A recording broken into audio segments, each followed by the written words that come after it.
os nossos membros podem contribuir na sua própria comunidade sendo um exemplo daquilo que nós aprendemos e vivemos na igreja.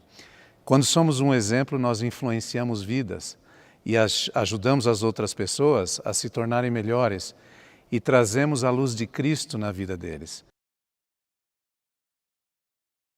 It's an overwhelming feeling to have President Nelson take your hands in his and extend a sacred call from the Lord.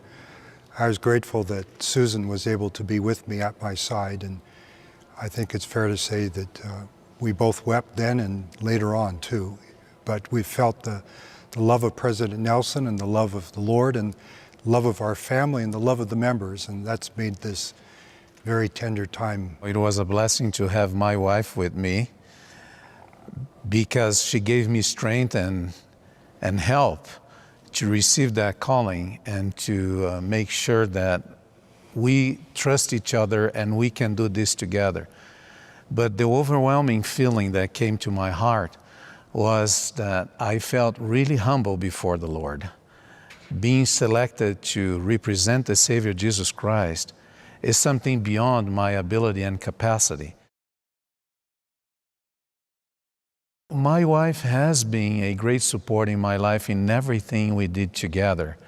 Since we started our life together as a married couple, we support each other in our decisions, in the way we teach our children. We never made decisions separated, and she helps me to identify the things that I can be different, can I do different, and I help her doing the same thing. So it's a mutual support. Susan is wonderfully spiritually sensitive. She's always focused on others.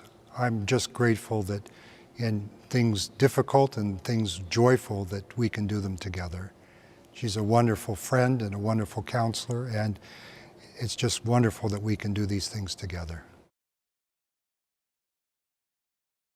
President Nelson is a man of great vision and great focus and great energy.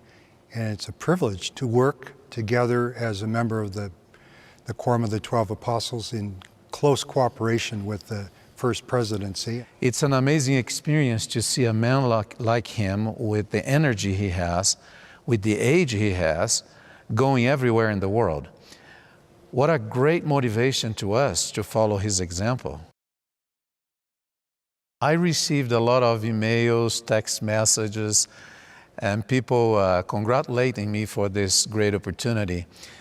My answer to them was, I was called to represent the Savior Jesus Christ, and I was called by revelation and inspiration from a prophet, and to represent the First Presidency in all the dealings of the church. We are not necessarily called to represent a country or a continent. The church and the gospel are for every nation, kindred, tongue, and people. And I think we're grateful that people across the world love and identify with the leaders of the church as we love and identify with them. And we, of course, represent the Savior, and He's the Savior for all mankind. It's such a great privilege to serve in the church, anywhere we have the pleasure and the blessing to do so.